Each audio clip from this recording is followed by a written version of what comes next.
बच्चों नमो नमः। आज हम कक्षा सप्तमी की पुस्तक सुरभि का 10वां पाठ पढ़ेंगे, जिसका शीर्षक है मधुर वचनानि। इस पाठ में 5 श्लोक हैं। आइए हम शुरू करते हैं। नरस्याभरणं रूपं रूपस्याभरणं गुणः गुणस्याभरणं ज्ञानं ज्ञानस्याभरणं क्षमा। अन्वयः रूपं नरस्य आभरणं गुणः रूपस्य आभरणं ज्ञानं गुणस्य आभरणं क्षमा ज्ञानस्य आभरणं भवति। संस्कृत में अर्थ है, रूपम अर्थात सुंदरता मनुष्यस्य आभूषणम् अस्ति, गुणः सुंदरतायाः आभूषणं भवति, ज्ञानं गुणस्य आभूषणं भवति, सहनशीलता च ज्ञानस्य आभूषणं भवति। भावार्थ रूप अर्थात सुंदरता मनुष्य का आभूषण अर्थात गहना है, गुण रूप का आभूषण है, ज्ञान गुण का आभूषण है, क्षमा अर्थात सहनशीलता ज्ञान का आभूषण है। मनुष्य को रूपवान के साथ गुणी ज्ञानी तथा क्षमाशील भी होना चाहिए। इन गुणों के कारण ही मनुष्य समाज में सुशोभित होता है। हस्तस्य भूषणं दानं सत्यं कंठस्य भूषणं श्रोत्रस्य भूषणं शास्त्रं व्यर्थं स्वर्णस्य भूषणम्। अन्वयः दानं हस्तस्य भूषणं सत्यं कंठस्य भूषणं शास्त्रं श्रोत्रस्य भूषणं स्वर्णस्य भूषणं तु व्यर्थं भवति। संस्कृत में अर्थ दानं हस्तस्य भूषणं भवति, सत्यं कंठस्य भूषणम् अस्ति, ज्ञानस्य श्रवणम् एव कर्णयोः भूषणं भवति, स्वर्णस्य आभूषणं तु व्यर्थम् एव अस्ति।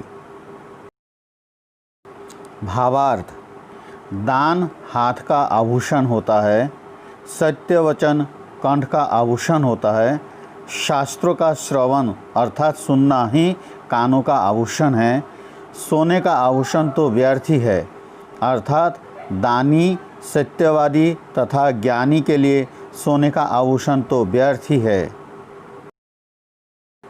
यथैकेन न हस्तेन तालिका संप्रदद्यते तथोद्यमं परित्यज्य न फलं कर्मण भवेत्। अन्वयः यथा एकेन हस्तेन तालिका न संप्रदद्यते तथा उद्यमं परित्यज्य कर्मण फलं न भवेत्। संस्कृत में अर्थ यथा एकेन हस्तेन एव तालिकावादनं न भवति तथैव परिश्रमं त्यक्त्वा केवलं भाग्येन एव कार्यस्य फलं प्राप्तं न भवति। भावार्थ जैसे एक हाथ से ताली नहीं बजती है, ठीक उसी प्रकार मनुष्य को उद्यम अर्थात परिश्रम के बिना केवल भाग्य से कर्म का फल प्राप्त नहीं होता है अर्थात केवल भाग्य के भरोसे किसी को भी सफलता नहीं मिलती है। यस्य नास्ति स्वयं प्रज्ञा शास्त्रं तस्य करोति किं लोचनाभ्यां विहीनस्य दर्पणः किं करिष्यति। अन्वयः यस्य स्वयं प्रज्ञा न अस्ति शास्त्रं तस्य किं करोति लोचनाभ्यां विहीनस्य दर्पणः किं करिष्यति। संस्कृत में अर्थ यह मनुष्यः बुद्धे प्रयोगं न करोति शास्त्रेषु लिखितं ज्ञानं तस्य किम अपि हितं कर्तुं न शक्नोति। यथा नेत्राभ्यां विहीनस्य अंधस्य कृते दर्पणस्य कश्चित् अपि लाभः न भवति। भावार्थ जिसके पास अपनी बुद्धि नहीं है अर्थात जो बुद्धि का प्रयोग नहीं करता है, उसका शास्त्र में लिखा ज्ञान क्या कर सकता है। नेत्रहीन अर्थात अंधे के लिए दर्पण शीशा का कोई भी लाभ नहीं है अर्थात मूर्ख के लिए शास्त्र व्यर्थ है और अंधे के लिए दर्पण व्यर्थ है। विद्या ददाति विनयं विनयात् याति पात्रतां पात्रत्वात् धनमाप्नोति धनात् धर्मं ततः सुखम्। अन्वयः विद्या विनयं ददाति विनयात् पात्रतां याति पात्रत्वात् धनमाप्नोति, धनात् धर्मं ततः सुखम प्राप्नोति। संस्कृत में अर्थ, विद्या विनयम ददाति, विनयात् योग्यता प्राप्यते, योग्यतया धनम प्राप्यते, धनेन धर्मस्य कार्याणि भवन्ति, धर्मस्य कार्यैः च मानवः सुखम प्राप्नोति। भावार्थ, विद्या विनय अर्थात विनम्रता प्रदान करती है। विनम्रता से मनुष्य योग्यता अर्थात एबिलिटी प्राप्त करता है। योग्यता से मनुष्य धन प्राप्त करता है और धन से धार्मिक कार्य संपन्न हो सकते हैं। धार्मिक कार्य से असीम आनंद की प्राप्ति होती है। अभ्यासः, अभ्यासः प्रश्न संख्या प्रथम, लिखन्तु वदन्तु च आम अथवा न। लिखिए और बोलिए आम अर्थात हाँ अथवा न अर्थात नहीं। यदि उत्तर सही है तो आम लिखना है, अगर उत्तर गलत है तो न लिखना है। पहला, किम गुणः सौंदर्यस्य आभूषणं भवति, आम। दूसरा, किम स्वर्णस्य आभूषणम् एव श्रेष्ठं भवति, न। तीसरा, किम परिश्रमेण कार्यस्य फलं प्राप्तं भवति, आम। चौथा, किम बुद्धिमान एवं शास्त्रस्य लाभं प्राप्नोति, आम। पांचवा, किम एकेन हस्तेन तालिकावादनं भवति, न। प्रश्न संख्या द्वितीय, मंजूषायाः उचितं पदं चित्वा रिक्तस्थानानि पूरयन्तु। मंजूषा से उचित पद चुनकर रिक्त स्थान अर्थात खाली स्थानों को भरिए। पहला, हस्तस्य आभूषणं दानं भवति। दूसरा, विद्यां प्राप्य मनुष्यः विनम्रः भवति। तीसरा, परिश्रमं विना मानवः फलं न प्राप्नोति। चौथा, ज्ञानवान जनः यदि क्षमाशीलः भवति तर्हि स सम्मानं प्राप्नोति। पांचवा, बुद्धिमान जनः एव शास्त्राणां ज्ञानं प्राप्तुं शक्नोति। प्रश्न संख्या तृतीय, उचितं पर्यायपदं चित्वा लिखन्तु। उचित पर्यायपद को चुनकर लिखिए। पहला, आभरणम, आभूषणम। दूसरा, तालिका, करतल ध्वनि। तीसरा, लोचनाभ्याम, नेत्राभ्याम। चौथा, पात्रताम, योग्यताम। पांचवा, प्रज्ञा, बुद्धि। प्रश्न संख्या चतुर्थ, एतेषां प्रश्नानाम् उत्तराणि एक पदेन वदन्तु लिखन्तु च। इन प्रश्नों के उत्तर एक पद में बोलिए और लिखिए। पहला, नरस्य आभूषणं किं भवति, रूपम। दूसरा, काभ्यां विहीनः दर्पणे द्रष्टुं न शक्नोति, लोचनाभ्यां। तीसरा, पात्रत्वात् किम आयाति, धनम। चौथा, धर्मः कस्मात् भवति, धनात्। पांचवा, कस्य आभूषणं व्यर्थं भवति, स्वर्णस्य। प्रश्न संख्या पंचमः, एतेषां प्रश्नानाम् उत्तराणि पूर्णवाक्येन लिखन्तु। इन प्रश्नों के उत्तर पूर्ण वाक्य में लिखिए। पहला, सत्यम कस्य आभूषणं भवति। उत्तर है सत्यम कंठस्य आभूषणं भवति। दूसरा, गुणस्य भूषणं किं भवति। उत्तर है गुणस्य भूषणं ज्ञानं भवति। तीसरा, शास्त्रम कस्य किमपि न करोति।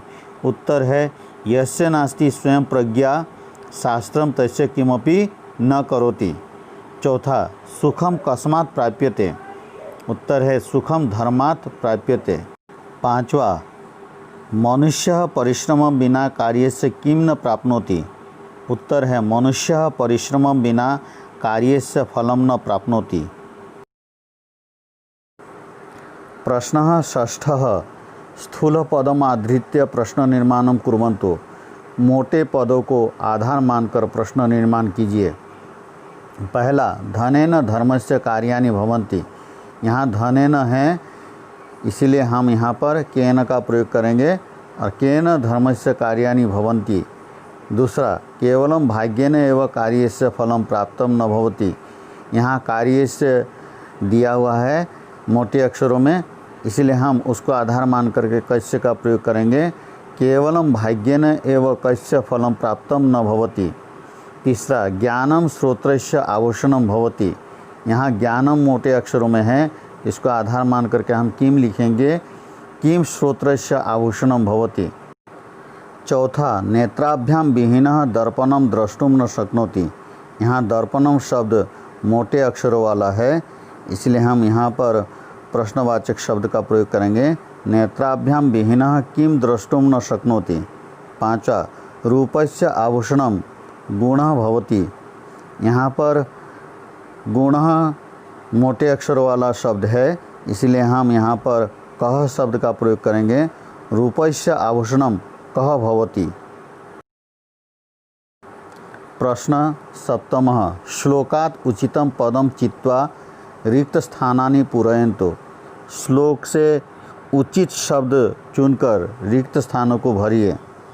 पहला, यथा एकेन हस्तेन तालिका न संप्रदद्यते तथा उद्यमं परित्यज्य कर्मणः फलं न भवेत्। दूसरा, विद्या विनयं ददाति विनयात् पात्रता याति पात्रत्वात् धनम आपनोति धनात् धर्मं ततः सुखम प्राप्नोति। मूल्यात्मकः प्रश्न, मधुरवचनानि अस्मिन् पाठे मानव जीवनोपयोगिनः अनेके गुणाः उल्लिखिताः सन्ति। मधुर वचनानि इस पाठ में मनुष्य जीवन से जुड़े हुए बहुत सारे गुण उल्लिखित है, अर्थात लिखे हुए हैं। भवान भवति कान कान गुणान स्वजीवने धारयिष्यति। आप इनमें से किन किन गुणों को अपने जीवन में धारण करेंगे, तान अत्र लिखतु। उन सबको यहाँ लिखिए। मैंने कुछ शब्दों को लिखा है, जैसे हम ज्ञानम अर्थात ज्ञानी होना चाहते हैं, सत्यम अर्थात सत्य बोलना चाहते हैं, शास्त्र से श्रवणम अर्थात शास्त्र का श्रवण करना चाहते हैं, अर्थात अच्छी अच्छी बातों को सुनना चाहते हैं, उद्यमम अर्थात परिश्रम करना चाहते हैं, बुद्धि प्रयोगम अर्थात बुद्धि का प्रयोग करना चाहते हैं, विनम्रता अर्थात विनम्र होना चाहते हैं, पात्रता आदय हम योग्य होना चाहते हैं। इस प्रकार से बहुत सारे गुण हैं, और भी गुण हो सकते हैं जो आप यहाँ लिखना चाहते हैं तो लिख सकते हैं। गतिविधि, दानम, सत्संगति, क्षमा, सत्यम, धर्मः, ज्ञानम इत्यादीन विषयान् अधिकृत्य सूक्तीनां संकलनं कुर्वन्तु ताभिः स्वकक्षायां विद्यालयं च अलङ्कुर्वन्तु। कुछ विषय दिए हुए हैं, इन विषयों से संबंधित सूक्तियों को आप इकट्ठा कर सकते हैं और उनको कक्षा में सुना भी सकते हैं, और इन सूक्तियों को लिखकर आप विद्यालय में जगह जगह लगा भी सकते हैं। ओम।